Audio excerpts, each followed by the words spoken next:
Well, good morning and welcome to another edition of 15 Minutes of Flame. This is Robert Phoenix, broadcasting to you live from Flyover. Hey, what's happening out there? Is the world becoming even more chaotic and mixed up and crazy and fun? I mean, there's kind of a fun element to all of this. I have kind of a dark sense of humor, to be honest with you. Some of you may already know that. And even though we live in a time of intensity and there is tragedy in the world, don't get me wrong, there is real tragedy in the world. The tragedy, for the most part, however, is the ignorance and the sleep of most people when it comes to what's happening out there in the world. That is the real tragedy, by the way. I had a great session with a client yesterday, and somebody who's really accelerating their awakening process. And he told me that he'd been in Caribbean island and was thinking about this whole thing around Parkland and David Hogg and that whole event. And and this is kind of independent of what I've been trying to explore and unearth. And he had a conversation with his wife and was saying, don't you think it's kind of odd that these kids just popped up and it happened so quickly? And I mean, he was asking the right questions. Anybody in their right mind would ask the right question. It's only people who are entranced and asleep. And we all have a version of our entrainment that we're doing our best to eradicate and clear. And it is a challenging process, but it's an important one. Very important. And it's not just the entrainment from, or breaking down the entrainment and the trance from the world, but it also is an inner process as well. So we are no longer the automatons of our own experience, not just as what relates to the world. So it's an inside, outside, inside game. But he was asking the right questions, and he came back and he began to. I think he saw some of my stuff on it. I think it was the Regina interview. So this is a normal function when people are able to step back and look at something and say, "This doesn't look right. It doesn't feel right. Let's ask the questions." And you know what he said to me when he brought it up to his friends? They all kind of laughed at him. Right, social derision. Social derision. You will not be able to join the group if you have these crazy ideas or if you think that something is quite different than it actually appears or seems to be. And that immediately chases people back into the trance. I'm not going to be accepted. I am not going to be accepted. I'm going to suffer the slings and arrows of isolation, loneliness, and most of all, not being loved. And boy, those are the sentinels. Those are the guardians of the gate. They're right there. They're out in the world. And you got to get past them. You have to get past the guardians of the gate. That is like the first initiation. And you have to blow it up. What did Jesus say? And I'm not going to get into big Jesus moment here. What did he say? He said, you must leave your family. What does that mean? Well, it means that you have to leave the auspices and the confines of your cultural conditioning at some point. At some point, you have to leave it in order to be truly free. And the family also exists as a model of the extended family, meaning your social groups, your networks, your friends. To some degree, you have to leave them too. I mean, if you're really serious about the path of awakening and full liberation and looking at the world, seeing it as it is, and then going deeper beyond that, then you got to take that journey. It's just, I mean, you don't have to. People don't have to. You can stay in the box if you want. You can stay in the box, and we're all evolving towards this point where we want to just blow the box up. So today's show has something to do with that theme. And I became very interested recently in what's been taking place with a group called NXVIM and its leader, Keith Raniere. And I had first heard about Raniere and NXVIM probably about 2 years ago, maybe at the most. And what I heard was bizarre, to say the least. Totally bizarre. Let me give you a background. I'm going to get into who Keith Raniere is and kind of what they were doing and who the players were. But essentially, it was a group that had sort of formed around. I would not call Keith Raniere charismatic at all. In fact, I'm actually going to play an interview with him and Allison Mack. And Allison Mack is, she was Keith Raniere's kind of number one. She was I think a second-tier actress on a TV show called Smallville. And she met Keith Raniere and started to engage with him and did an interview with him. And you're going to hear that interview. This is kind of a very early fusion of Keith Raniere and Allison Mack. And I went onto YouTube and I looked at, there's like conversations. There's all these conversations with Keith Raniere. And his videos get about as many views as mine. So I don't feel so bad anymore. I feel like, wow, look at me. I'm right in there with Keith Raniere. What's really interesting about Keith Raniere is that we're like time contemporaries. He's a Virgo. He's born August 25th. He's born at the beginning of Virgo. I'm born at the end of Virgo. We don't share a lot of planets together, though. Share some. But Raniere has Mercury, I believe, if I'm not mistaken, let me just check it out. I think he's got it in Leo. Let me see. He's got Mercury in Virgo. No, it's Mercury in Leo. He's got Mercury in Leo. And which is interesting because he's actually, this is one of the pieces that popped for me. He's very interested in the arts. Very interested in the arts. And the arts as a transformational process. To me, that's Mercury in Leo, or at least Mercury's how we, it's how we define, or the sign that Mercury is in defines our mercurial expression. Okay, and it's in its fall, by the way, in Leo. And then let's see, we have Venus in Virgo, which I don't have, and he has Mars in Gemini. So we are Virgos, but we're very dissimilar. And the Mars in Gemini piece is interesting because Mars in Gemini is kind of unpredictable in a lot of ways. It's very restless.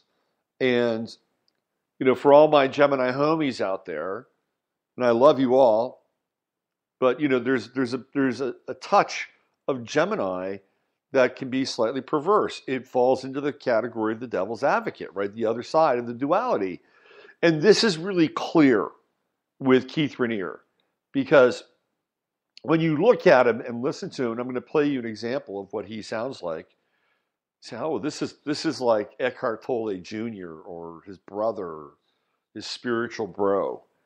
He's very soft-spoken. And I would not call him, clearly he has the ability to be articulate, but there's something about him that's not quite laser-focused and sharp and on point. Okay, so I don't know how these people found Keith Raniere. This is the part I'm still working on. But so there's Allison Mack.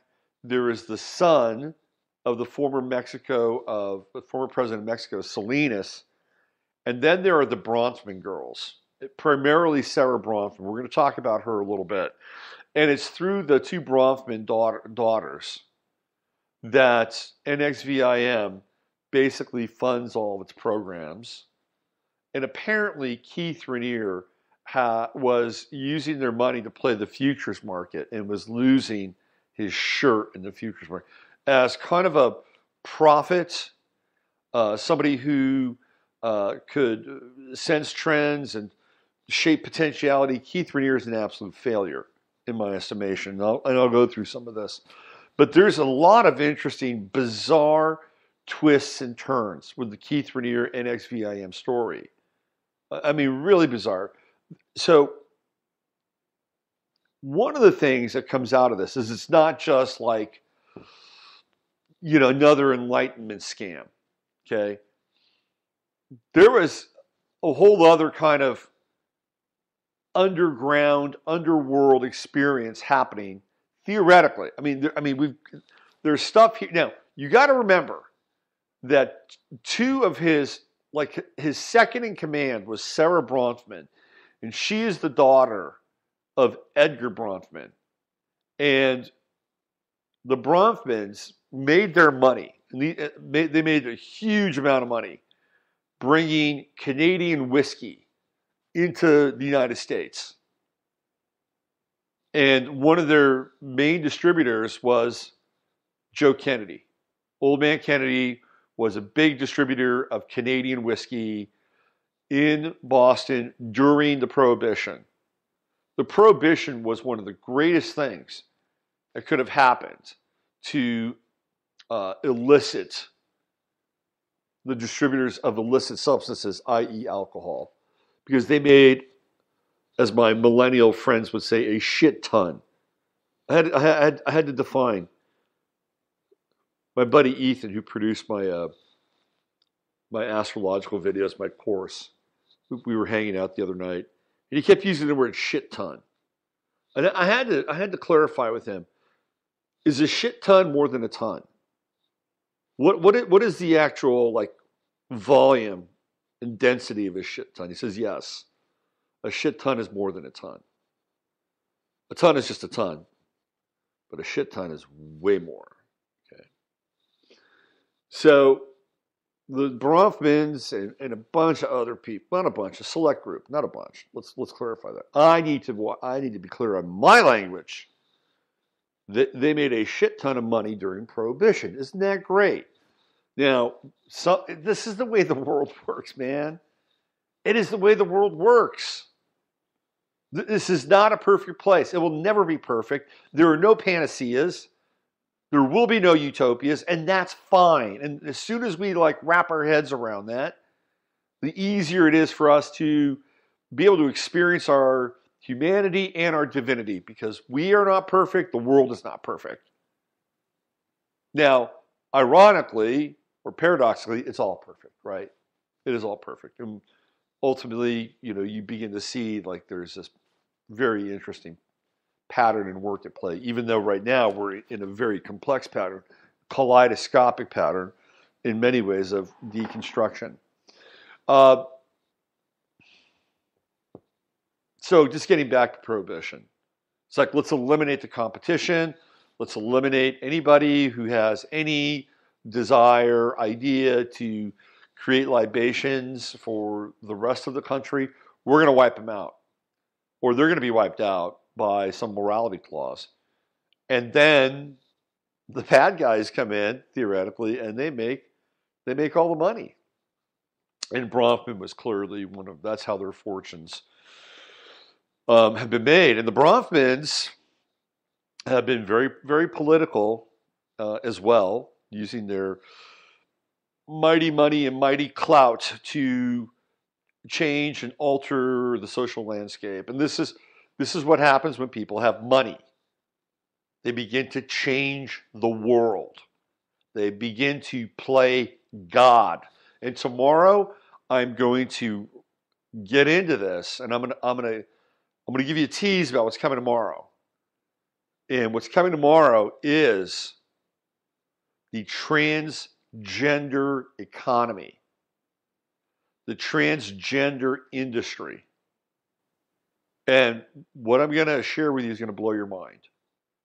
That what's taking place at a cultural level is driven both by a pathological ideology, but also money, power, patents, technology, research, greed. I'll be tied in there, so tomorrow on the Friday Farcast, we're going to go down the trans hole.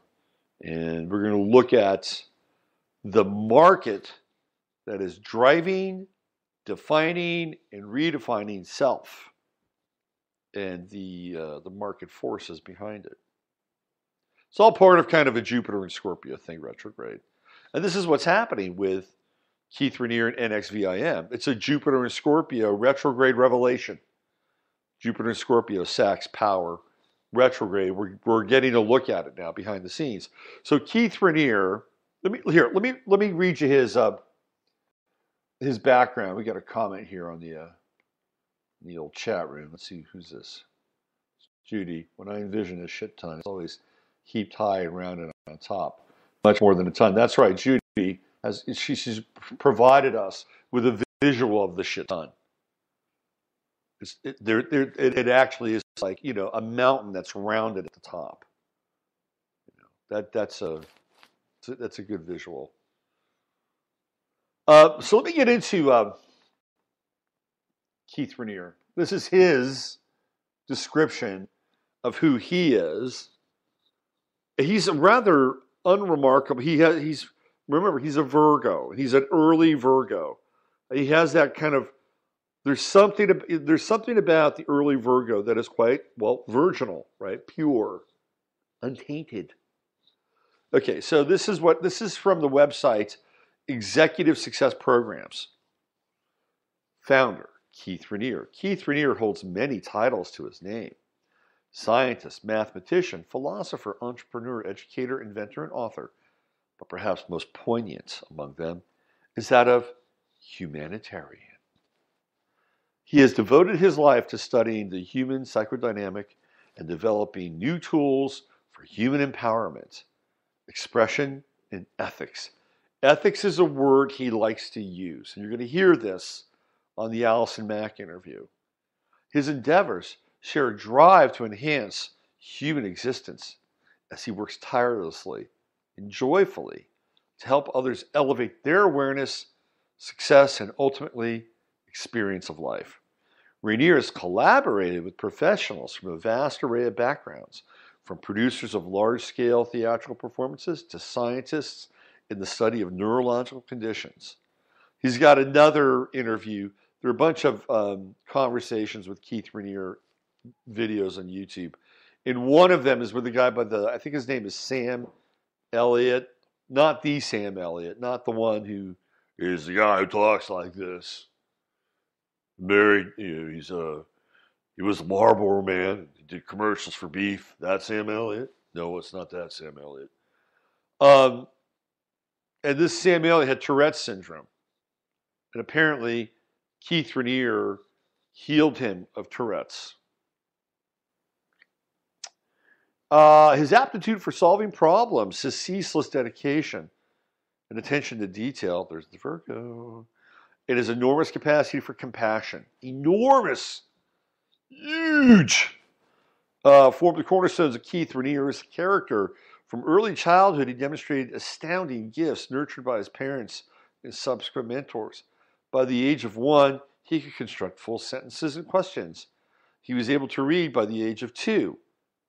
That wasn't that hard. When I was 2, I was reading. Seriously, I was reading signs. My parents were blown away.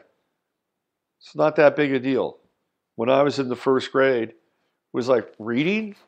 Shit, I got this, man. It wasn't like I was learning anything, trust me. It's just like, okay, here we go. Open a book. Here it goes. Yeah, so, when I was in the 6th grade, I had the reading comprehension of a 10th grader. It was way advanced, whatever. Math is a whole other story there. That part of my brain, I think the vaccines crushed my math aptitude. I'll blame it on the vaccines. Why not? An autodidactic, he directed his learning abilities to learning itself, studying its science and art in order to find optimized learning strategies and methodologies. Applying this skill to athletics, Keith Raniere excelled in judo, was an East Coast judo champion at age 11. He also excelled in numerous other sports, including volleyball, tennis, table tennis, diving, softball, cycling, and skiing. He excelled at softball. Why not baseball? He's got all these individuals. Well, I like volleyball. Volleyball is a team sport.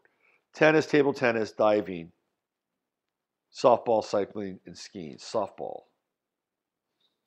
Scratch your head, softball. That says something about the guy. By the age of 12, he taught himself how to play piano at a concert level. His passion and aptitude for music would inspire him to master many other musical instruments.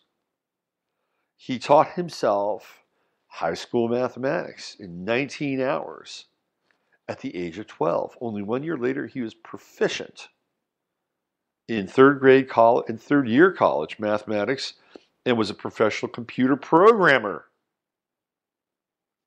Wow. Keith Raniere entered Rensselaer Polytechnic Institute at 16. For his first semester honor, he began taking PhD-level mathematics courses, ultimately taking most of the graduate-level physics and mathematics courses available at the time. Upon graduation, he became RPI's first triple major, earning degrees in mathematics, biology, and physics with minors in philosophy and psychology, and an expertise in computer science. Noted as one of the world's top problem solvers, Keith Raniere was honored in 1989 by the Guinness Book of World Records in the category of highest IQ. He has an estimated problem-solving rarity of 1 in 425 million with respect to the general population. His intellectual patents in the area of human potential and ethics, expression, voice, and musical training, athletic performance, commerce, education, learning, information processing, and human modeling. He also holds several technological patents on computer inventions and sleep guidance systems. Keith Raniere's vision for humanity and human potential led him to found various other companies in the following years. In 2003, he founded NXVIM, a seminal company for various other endeavors involving the creation of community building spaces, housing athletics, spa, and health and wellness facilities. He is a conceptual founder of JNESS, a company started 5 years later to promote the furtherance of empowerment of women throughout the world. Later, 2006, he founded Rainbow Cultural Garden, a revolutionary child development program promoting child's cultural, linguistic, emotional, physical, and problem-solving potential. In 2011, Keith Raniere created Ultima. This is a guy with Mars and Gemini, right? A multidisciplinary program designed for the advancement of human expression. Different branches of Ultima have resulted in movements and companies ranging from a revolutionary model of physical fitness and body awareness to a company specialized in ethical standards for media. They never named the companies, by the way. His innovations and ideas are rich and plentiful, having created and inspired several other companies and organizations. Remains to be seen how his efforts will affect all of humanity for generations to come. What is clear is his undying commitment to advancing the human condition and making the world a better place. That is the corporate summation of Keith Raniere. That's what the world was shown of Keith Raniere. True to fashion, with Mars and Gemini, there is another side of Keith Raniere, and it has to do with sex. Keith Raniere was engaged in a sex cult. Essentially, this is what's coming out. And Allison Mack and Claire Bronfman were like these doms on top of the sex cult. And they would bring women in, and there was this whole branding thing that was bizarre stuff. Absolutely bizarre stuff. And I began to think about this. I began to read it. And it's like, is this any different in a lot of ways than what happens in Hollywood or what happens in the music industry or what happens in politics? They're doing the same. Now, look, I'm not giving Keith Raniere a pass just because he's a fellow Virgo. He doesn't get the pass. Born in the same year as me. Same month. Well, no. August 25th. Different month. I'm not giving the guy a pass. But clearly, he was in an area code very similar to Hollywood Underground. He had his own version of it. right? His own version of it. So I keep going back to this one thing. I got to find this. Hold on. Give me 1 second.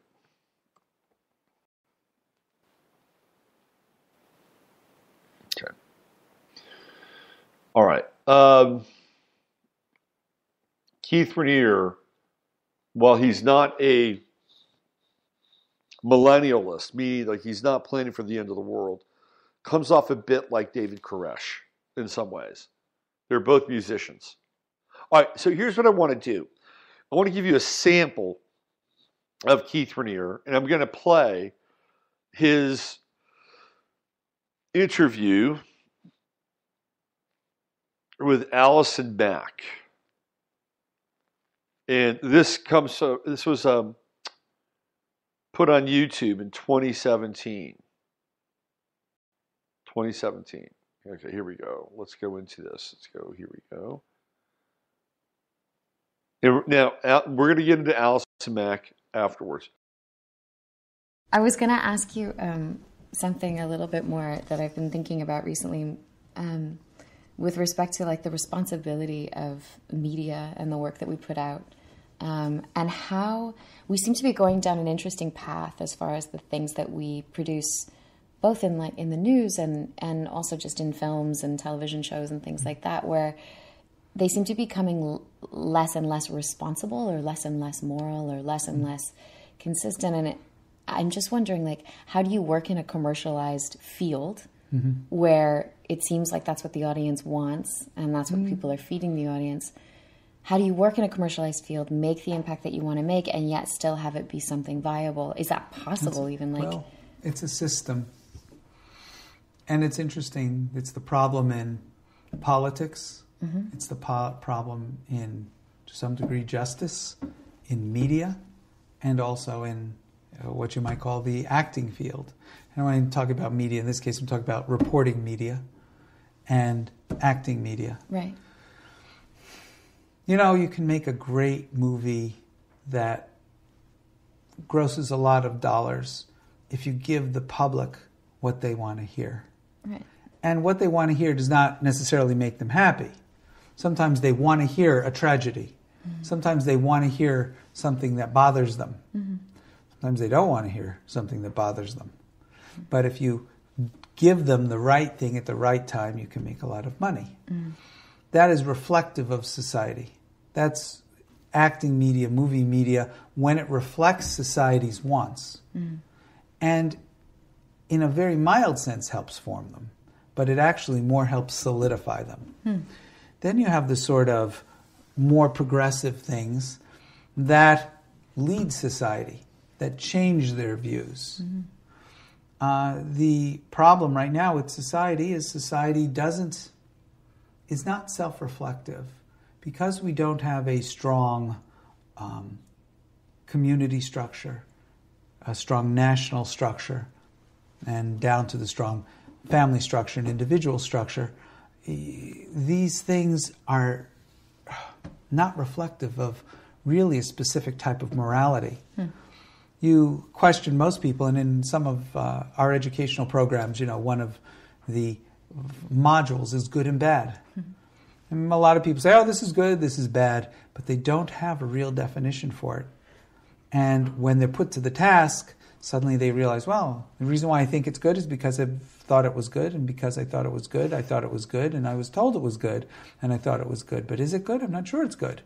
And if I'd heard that from someone else, I might have been told it was bad and thought it was bad and believed it was bad. And we find that we have this programming and has nothing much to do with our experience in life other than it has been dictated to us. Society in itself, if it continues the way it's going, will end up where it's headed, as they say. And it's sort of almost as if we're along for the ride. Yeah. But humans have the capacity to actually sit and think about where we want it to be. Think about how we would like it to change.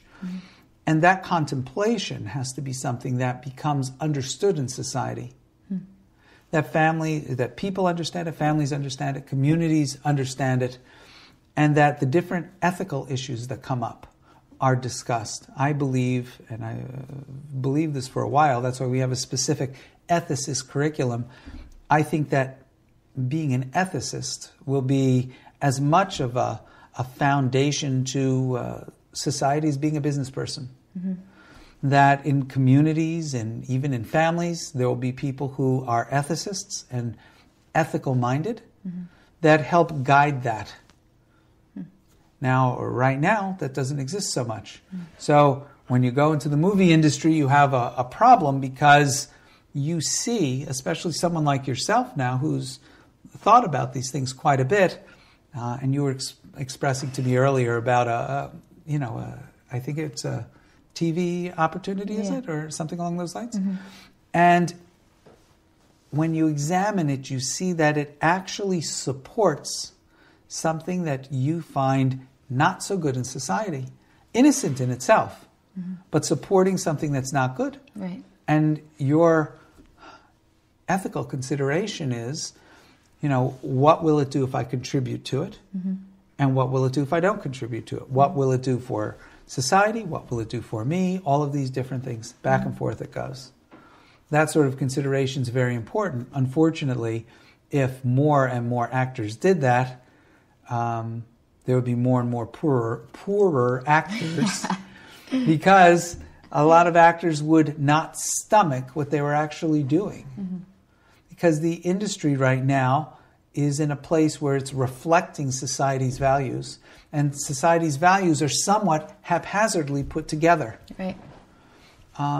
It's the same reason why you can have someone who, and I say this, I love rock, I play, keyboards and synthesizer, but I do know that someone who plays around with some sort of instruments and makes a pop song. Sometimes it's really rough, not even particularly musical in a number of ways, but hits a type of emotional fancy, can make more money with that song than a classical musician who trains for 40 years, who is far more well-trained, mm-hmm. and even represents something that's far lasting, mm-hmm. Yeah. A lot of rock music or contemporary music, popular music, 100 years from now won't stand the test of time. Mm-hmm. Some will, but a lot won't. Mm-hmm. But we do have classical pieces that have withstood the test of more than 100 years, right. Hundreds of years. And they will probably be around 100 years from now, but yet people are not paid the same way. Right. Payment reflects society's values. Right. In, a long time ago, there was quite a bit of payment for being a gladiator and going out in an arena and slaying people who were brought in front of you.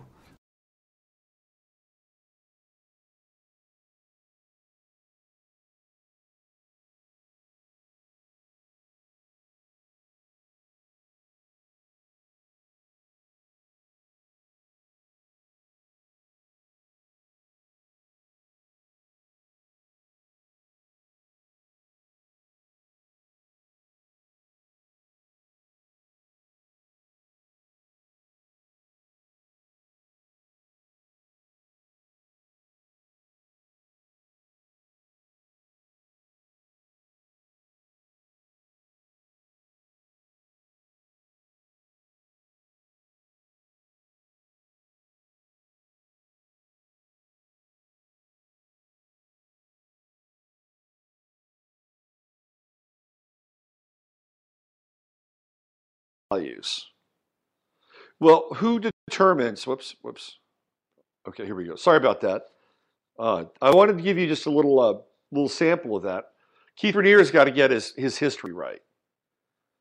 Gladiators were not paid huge sums of money. Gladiators were slaves, Keith, for the most part. And they fought for their freedom, for the most part. I don't know if you've ever seen the film Gladiator, Russell Crowe.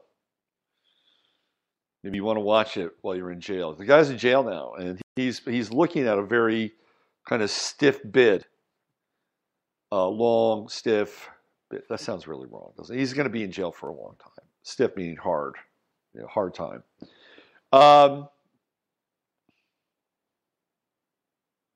But you can hear him. You can hear where he's going. He's kind of a little bit further down the road than, say, Eckhart Tolle, who's like a spiritual existentialist. Nothing has any meaning, but it's all good, and you can kind of create your meaning out of that, right? Keith Raniere talks about how societies that the media reflects society's values, and I would go one further, and this is where he's kind of missing the boat a little bit, that the media actually programs society's values.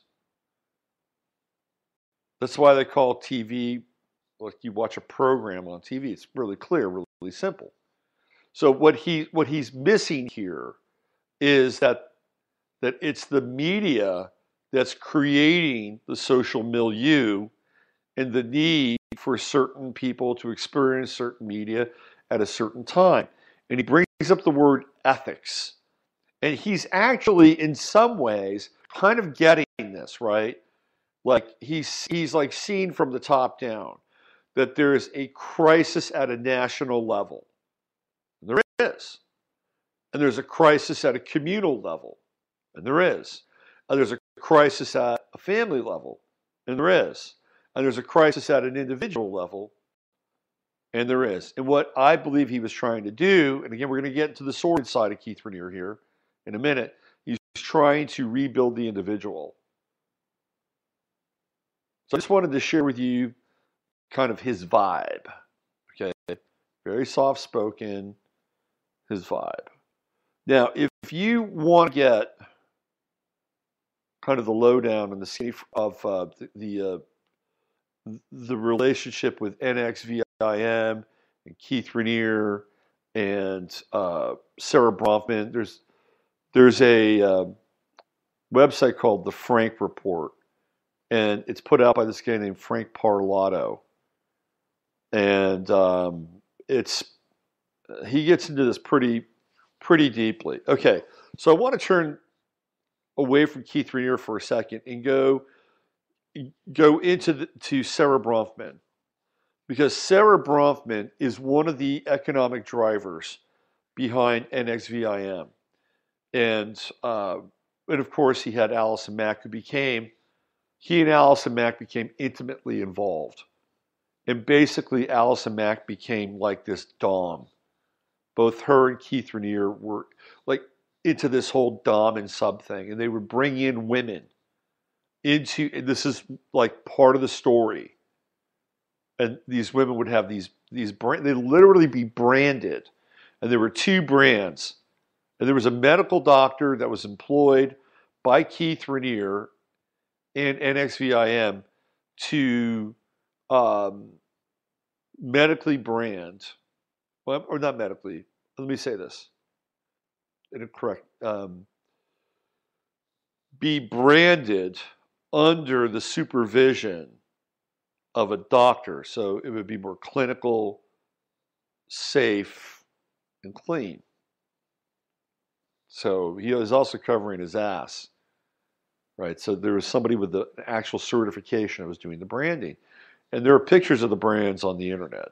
You can see them. You can see the actual lettering. And so the brands, if I'm not mistaken, were placed right above the vulvic area, right beneath the navel, right, just above the vulvic area. That's where women would get branded. That's where the branding would take place.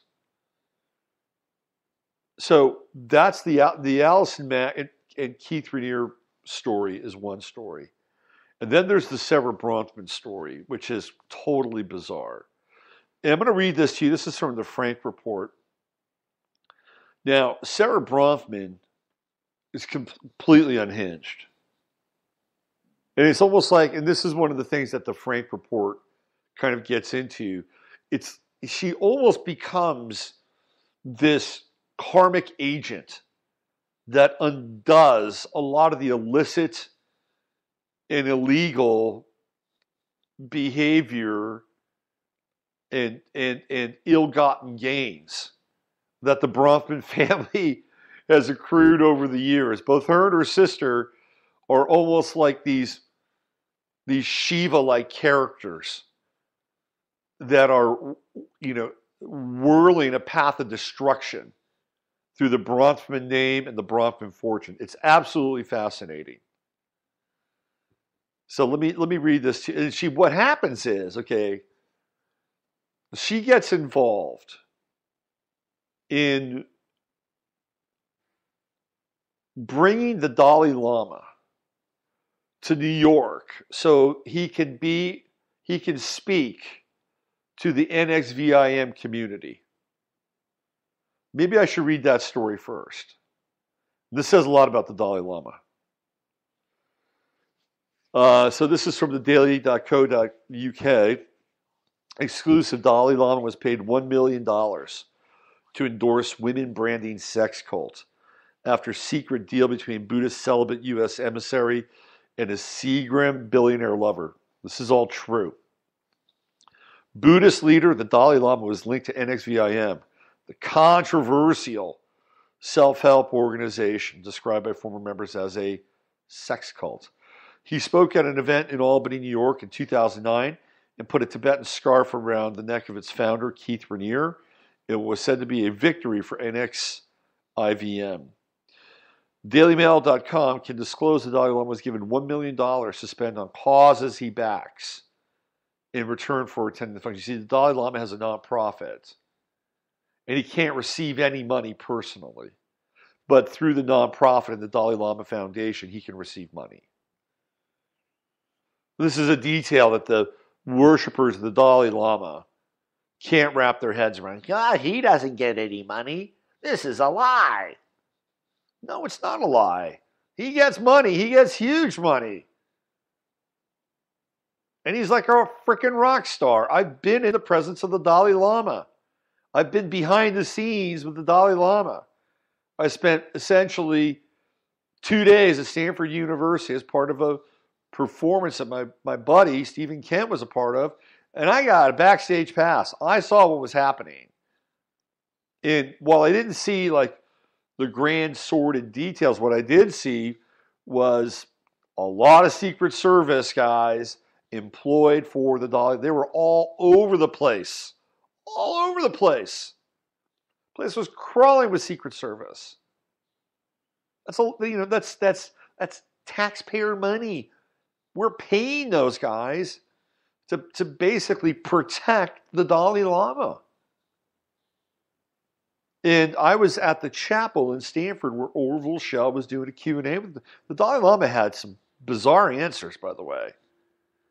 He asked him about what was going on, but at that time we were in Iraq and making life hell for the Iraqis. And basically, the Dalai Lama was saying, well, we're just spreading democracy. I'm like, what? Are you kidding? Like, this is what happened to your freaking country. Your country that you are now no longer able to visit or go hang out. Who knows? Maybe he does. I don't know. But this is what happened to Tibet. Chinese came in, took over, run everything. That's what happened to Iraq. He saw it as spreading democracy. I'm like, you got to be kidding me. Anyway, in that little chapel on the Stanford campus, there's a lot of money. There's a lot of money in the seats, in the pews in that chapel. A lot of money. Anyway, what else does it say here? It says the deal to get him to go was made by Sarah Bronfman, a billionaire heiress to the Seagram fortune, and Lama Tenzin Dondin, head of Dalai Lama's U.S. Trust. This Tenzin Dondin guy is a pivotal figure here. You're going to see the role he's going to play. But Bronfman and Lama Tenzin faced claims they were lovers, even though the Buddhist cleric took a vow of chastity. Does that surprise you at all? In any way, shape, or form? Does that surprise you?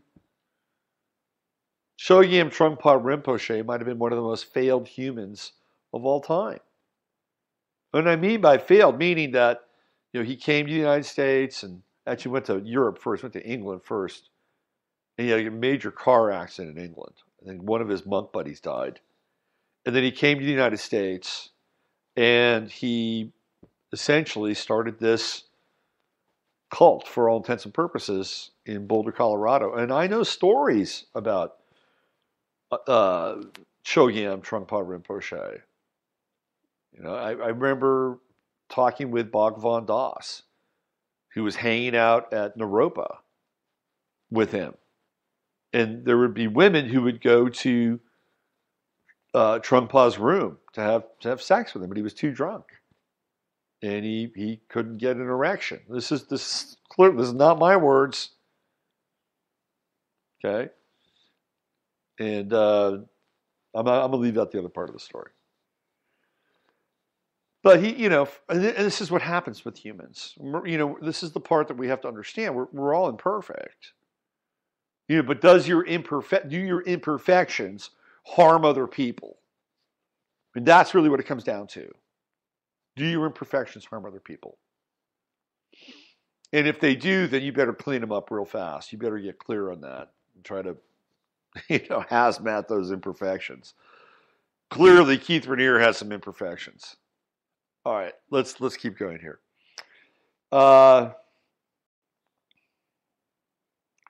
NXVIM hailed the Dalai Lama's visit, but is now being hit by claims founder Raniere runs it as a sex cult with a harem of women. The women are branded, call them Vanguard, and believe that sleeping with Raniere will heal them, according to claims made by NXIVM.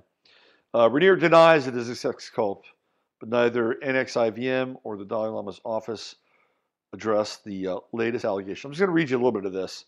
The Dalai Lama was paid $1 million to travel to America to endorse a controversial sex cult that brainwashes and brands women, dailymail.com can reveal. The religious leader was paid to speak at an event hosted by NXIVM, a self-help organization described by former members as a sex cult. Catherine Oxenberg, who was another one of these heiresses, she was involved with Sylvester Stallone for a while. I think back in like the early 80s. Anyway, she was involved for a while, and then her daughter, India Oxenberg, is involved, and she was trying to get her out because she sort of saw the light. Former computer programmer, Raniere's supporters described the visit by the Buddhist leader as a victory. Former computer programmer Raniere founded NXIVM in 1998 as a personal and professional development program, which he sold as executive success programs. That's what I was reading to you from. Alongside his business partner, ex-nurse Nancy Solisman, it is pronounced NXIVM. So NXIVM is NXIVM. Let's see, what else do we have? All these pictures of the Dalai Lama with Sarah Bronfman on stage. There's the Lama Tenzin. And if you want to, I'm going to put this up. I'm going to see if I can do this. I'm going to put this link inside the chat box. And here we go. Yeah, very close to the ovary. Yes, now you can. Okay, so here, I'm going to put this right here. I'll try to put this link. It won't paste. Why won't it paste? Come on, paste me. So this stinks. I got to get this. Okay. Paste and match style. Nope. All right. So go to the. Okay. So what I wanted to do is I wanted to show you, or at least put a link in the chat. But it's one of these long links. I'm not going to type it in there during the show. So there's pictures of the Keith Raniere and the Allison Mack brands. So it says here, the ambitious group holds seminars and training programs for people concerned with developing their skills and claims to have worked with more than 16,000 people in 30 countries. But in recent years, NXIVM has been exposed as a sex cult, with several former members lifting the lid on its dark side. Some members are allegedly blackmailed, branded, and beaten with paddles. and at least 2 Hollywood actresses are among 70 to 80 women trapped in the group. Yeah, they get whacked with paddles. I've seen pictures of it. The pièce de résistance of their grand plan to make NXIVM a global brand was to convince the Dalai Lama to speak at an event they were hosting in Albany, New York. The plot involved wooing the Tibetan Buddhist leader's American aid, expensive gifts and foreign travel, an alleged steamy affair with the heiress, to a drinks fortune, and claims of broken vows of celibacy. Raises questions over exactly what the Dalai Lama was told before he appeared at the event in NXIVM's hometown, and whether he was duped into giving a powerful propaganda victory to an organization under increasing scrutiny for its treatment of women. DailyMail.com has learned that the deal was set up by the Dalai Lama's self-styled personal emissary of peace to the U.S., Lama Tenzin Dongden. He was replaced last month amid accusations of corruption. The Dalai Lama Trust removed Dongden as its executive secretary pending an investigation, following claims that the monk abused his position as a gatekeeper to the Nobel Peace Prize winner. So they're going to throw him under the bus.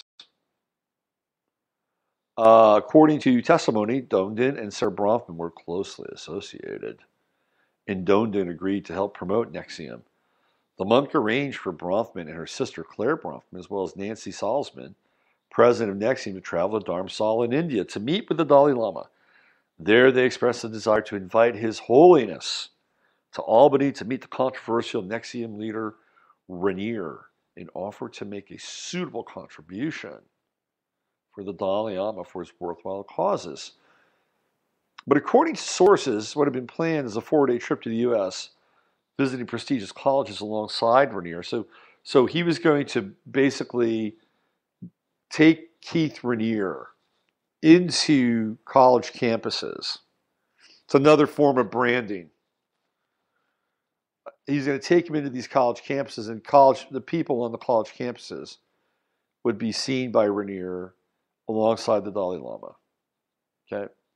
But according to sources, what had been planned as a 4-day trip to the U.S., visiting prestigious colleges alongside Raniere, was suddenly canceled after local media in Albany, New York, highlighted the Dalai Lama's upcoming visit to the cult.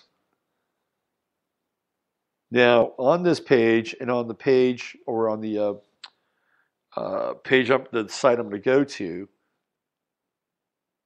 I'm going to read you some more stuff, but there are plenty of pictures of Tenzin Dongden with Allison Mack, Tenzin Dongden with the Bronfman's mother, Sarah, let's see, who is it? Georgina Bronfman. And there's a picture with Sarah Bronfman and Richard Branson. Richard Branson, because they went to Necker Island. NXIVM went to Necker Island. So let's go back here. Let's go back to the Frank report. And this continues on the track of Sarah Bronfman and Lama Tenzin Dongden, and then Bazit Igtet. Sarah Bronfman, I believe. Let's see, Allison Mack. I think Allison Mack is an Aries. I'm sure what Sarah Bronfman. Anyway, so let me read this. This is a very interesting. If you want to get the lowdown and skinny on Keith Raniere and NXIVM, the Frank report's pretty good. So Lama Tenzin Dongden made news recently when he was suspended, and this is from November of last year, from overseeing a trust fund used for the Dalai Lama in the USA after accusations of financial improprieties surfaced. Lama Tenzin was also involved in a personal relationship with Seagram heiress Sarah Bronfman that started around 2009. Okay, so that's when they were connected. Okay, this is really interesting. This guy gets into some fascinating stuff. Sarah is the daughter of the late Edgar Bronfman Sr., former chairman of Seagram's and president of the World Jewish Congress. That is a really powerful organization. So we're talking a double-barrel shotgun of power and wealth. The Bronfman family wealth came from her grandfather, Samuel Bronfman, a producer of alcohol during the Prohibition era who smuggled it from Canada into America reputedly using gangsters such as Al Capone to assist him. Okay, so this is a fortune that was begat upon illicit activity, which most fortunes are, by the way. Well, most fortunes, rarely are fortunes gathered together in a wholesome fashion. Rarely. Because the big money is in the illicit area. In 2002, it's like the Bushes, right? The Bushes have Zapata oil, like that's where they got their money. Right. No. Okay.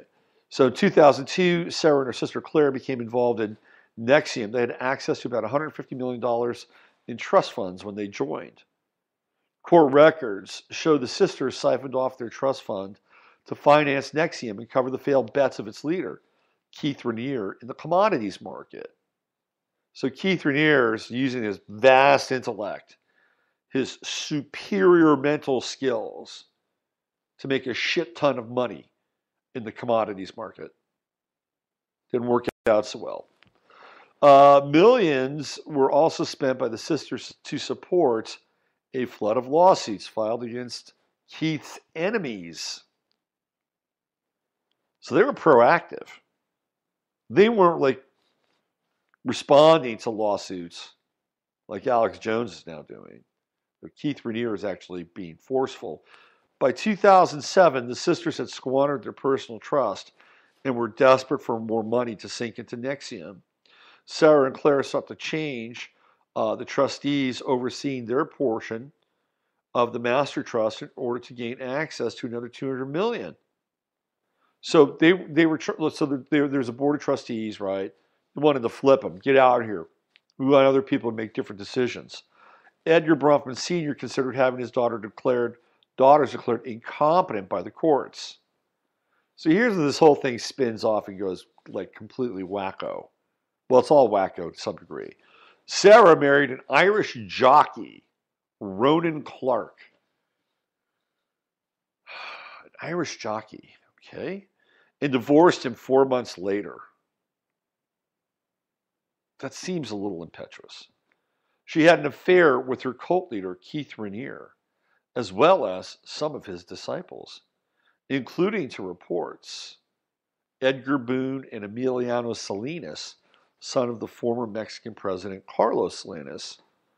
Sarah also had an affair with the Dalai Lama's representative in America, Lama Tenzin Dondin. That lasted for a time, but for reasons unknown, Lama Tenzin broke up with her. Maybe it was getting a little too hot. On the rebound, Sarah began dating Basit Igtet. And she's into exotic lovers, right? Cult leader, Irish jockey, Tibetan monk, Libyan exile. This guy's a native of Benghazi. Basit's late father was accused of embezzling millions of dollars from the Gaddafi government and sent to prison. Basit fled to Switzerland and lived in exile for years. He was well-mannered, well-groomed, articulate, and played the part of a well-heeled man, which he wasn't. At this emotional time, Sarah needed a companion, possibly a husband. She seemed crestfallen at losing her lover, Lama Tenzin. That you got to know at some point that when you are sleeping with a monk, that's not going to end well. Something is going to kick in. Either it's going to become a scandal because you basically tempted a monk. There'll be a scandal, or the monk's guilt will kick in, or the organization surrounding the monk will become very concerned about said monk and apply some kind of pressure.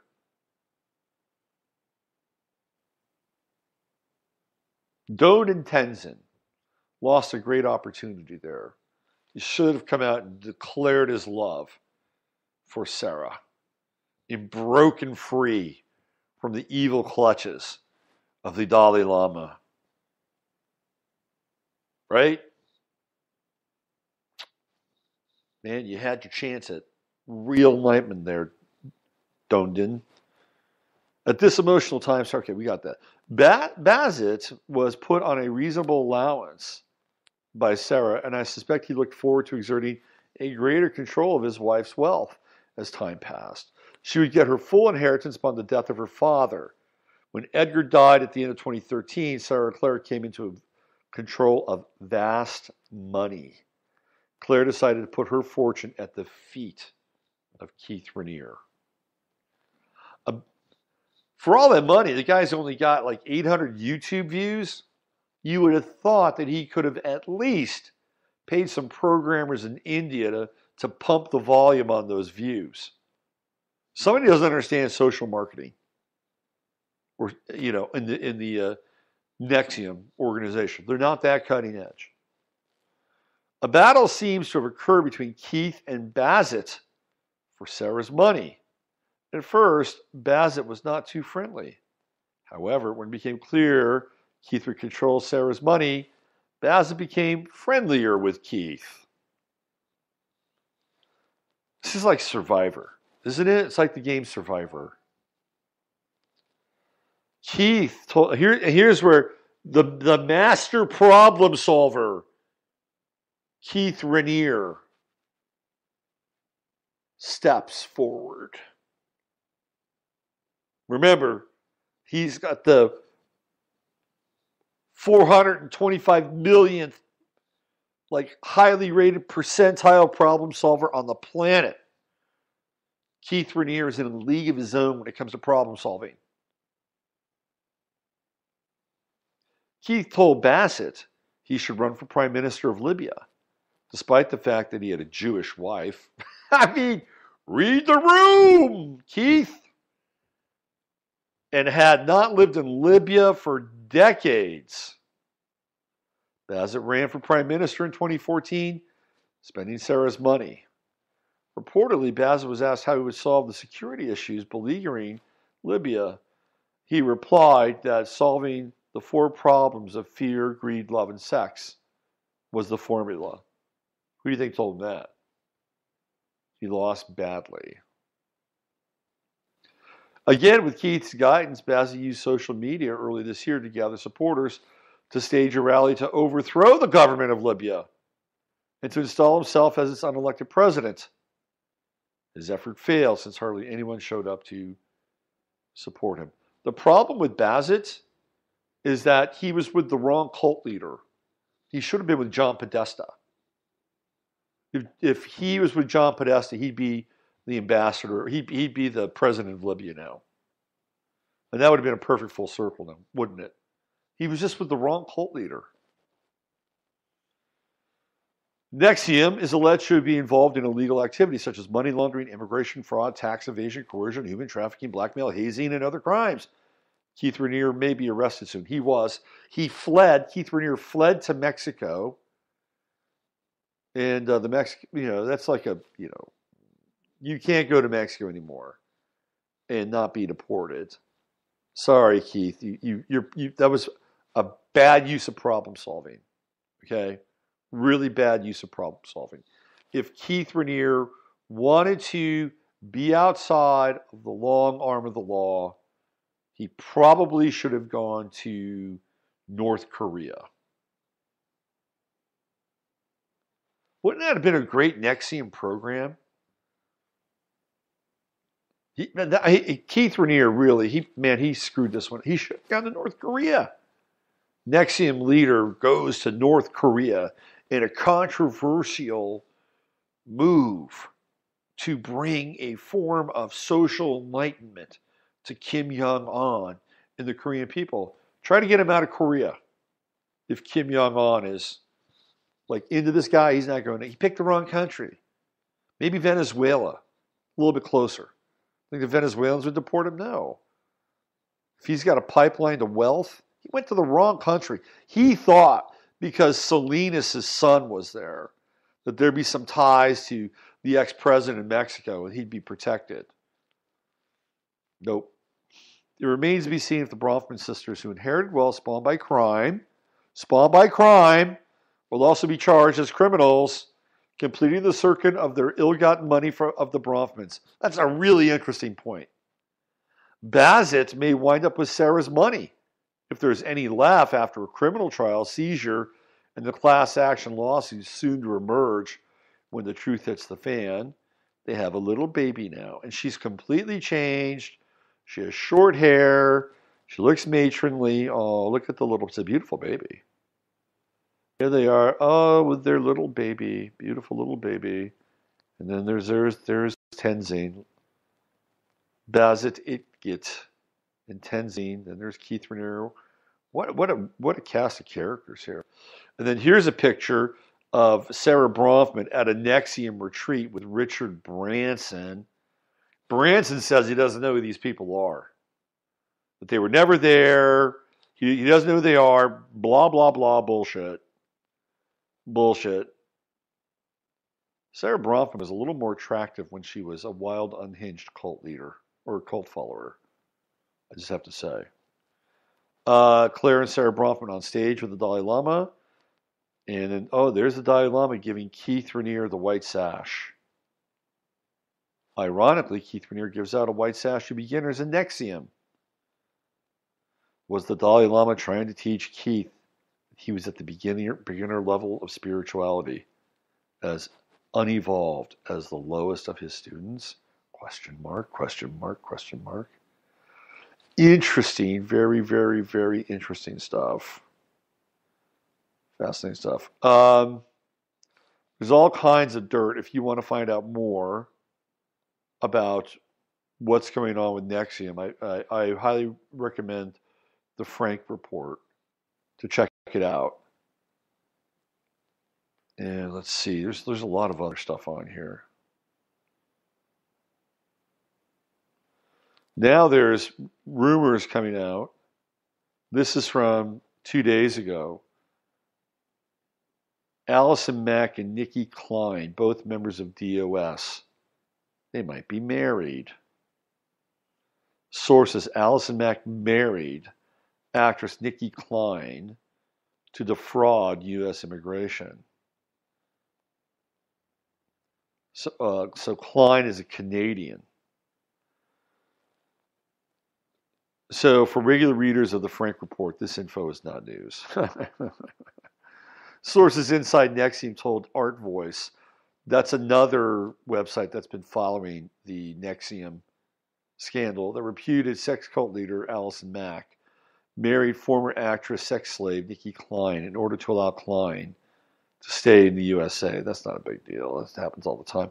Klein is a Canadian citizen, was having difficulties fulfilling visa obligations. Sources said India Oxenberg, daughter of Dynasty star Catherine Oxenberg, witnessed the nuptials. So Mack is second in command, and she has her initials burned on the pubic regions of the NXIVM slave women alongside Raniere. Oh boy. Okay, so and apparently Keith Raniere was very into skinny women, and he had these women on strict 800 calorie a day diets so they could be thin for him. Weird, fascinating, bizarre exposition of spirituality with an intention to, quote unquote, make the world better. I'm sure Keith Raniere kind of started off in that direction. And then what happens to all this stuff becomes corrupt. Totally corrupt. Sex, money, power. Totally corrupt. And he had that Mars and Gemini, which, it bifurcates activity. It's really funny because I thought to myself, I looked at my chart. I have Mars in Cancer at 0 degrees. And I had this revelation around Mars and Cancer, looking back at my life, which is kind of what I've been doing since I've been in exile in Flyover.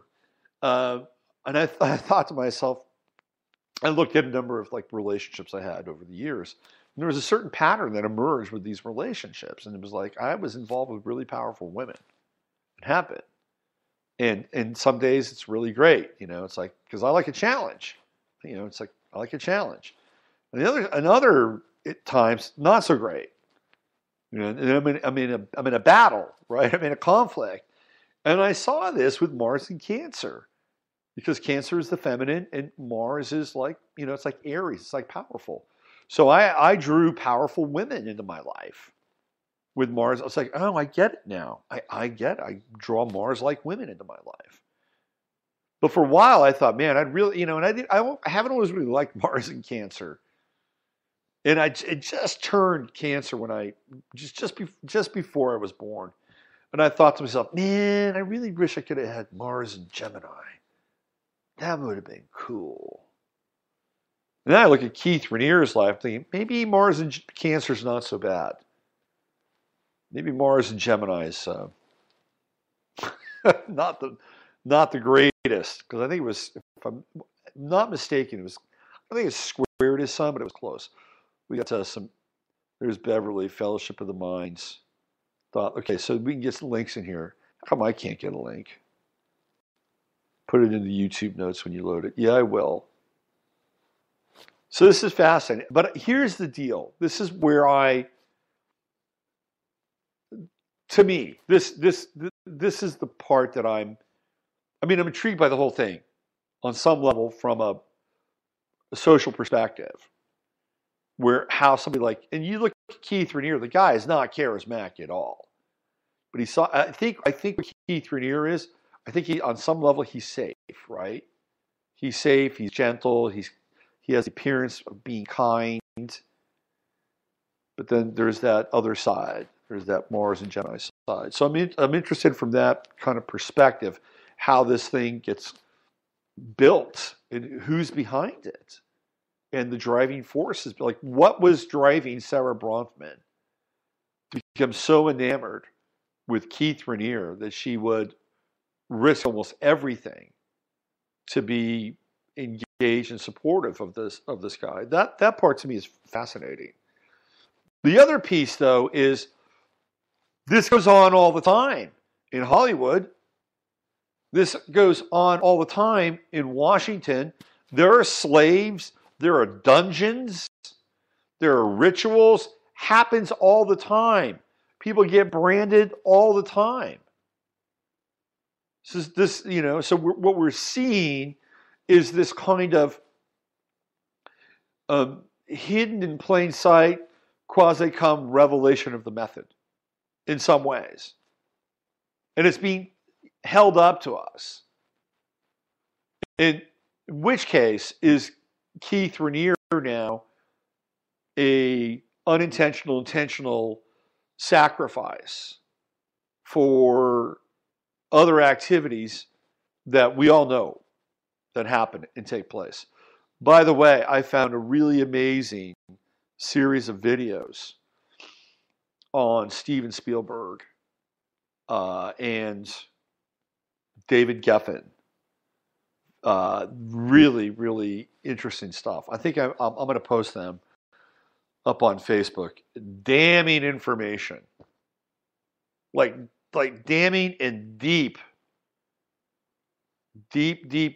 information on Steven Spielberg and the backstory. And you all know what I'm implying here. It was very interesting stuff. Dark, really dark. This is, we're living in a time where this stuff is getting exposed. Keith Raniere has been only working on this since 2009. He's a newbie. I guess he didn't pay the right dues to continue to do NXIVM. These other characters have been at this for thousands of years. It goes all the way back to Babylon, maybe even before. They've had a lot of practice at it. They're deeply entrenched in their networks. Okay, a little bit of a different journey today. Wanted to get in here and kind of pull the threads apart a bit on NXIVM, kind of do a little bit of a commentary, exploration, deconstruction of it. You're gonna see more of Keith Raniere. It'll be interesting to see what kind of trial he gets. Right now he's in Oklahoma. He's in a 2-person cell. This guy went from, think about this now. he went for millions of dollars. He probably ate the best food, really into performance, nutrition, this whole body Virgo thing. And now he's in a shithole holding facility in Oklahoma eating crappy jail food 3 times a day with no meals in between. And then he's going to be going to a detention facility in Brooklyn. And apparently that's where Anthony Weiner was held.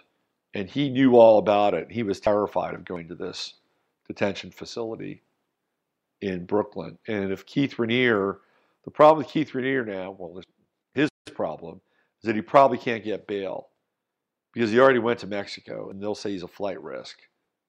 So there's a good chance Keith Raniere will spend like his entire time in jail. And we're going to get into some weird territory here around this organization. And the territory is that do people possess their own will? Can they make their own decisions? Of their own volition, can they join a group like NXIVM and be a part of it? Did somebody put a gun to their head at NXIVM and say, get over here, bitch, let me brand you? No, I don't think so. The bigger piece is going to be the money stuff and the money laundering. And if somebody is pissed off on the Bronfman side, that little Claire and Sarah pissed away hundreds of millions of dollars of their ill-gotten fortune, then they'll put the screws to Keith Raniere. And they'll find all sorts of dirt and all sorts of litter in terms of where that money went. But in terms of like people, look, we all belong to a cult. It's called humanity. Okay? And the same, to some degree, no, the cult is not humanity. The cult is called society. We belong to it. And we're trying to break free. The cult is the state. This goes back to the conversation that Steve and Chris and I had last Friday, which is great. You should pay attention to what comes out of that conversation, especially from Steve and Chris. They were really spot on that day. But it's just, a lot of it's the same kinds of tactics, right? It's the same kind of indoctrination that supposed cult members are put through. What are vaccinations? Vaccinations are indoctrinations. They're rituals. They're skin-piercing rituals, theoretically conceived to bring us greater health, security, well-being. We were indoctrinated through schools. We're tranced out and traumatized by the media, the events of the day, staged realities, staged events, which further deepen us into the trance. And everybody's trying to break free. These, some of these people who said, "Hey, bring me on over to NXIVM, I want to break free." They want to break free. Somewhere deep down inside, they want to be liberated from this bullshit on this planet. And they wind up being herded or moved. I mean, this happens a lot.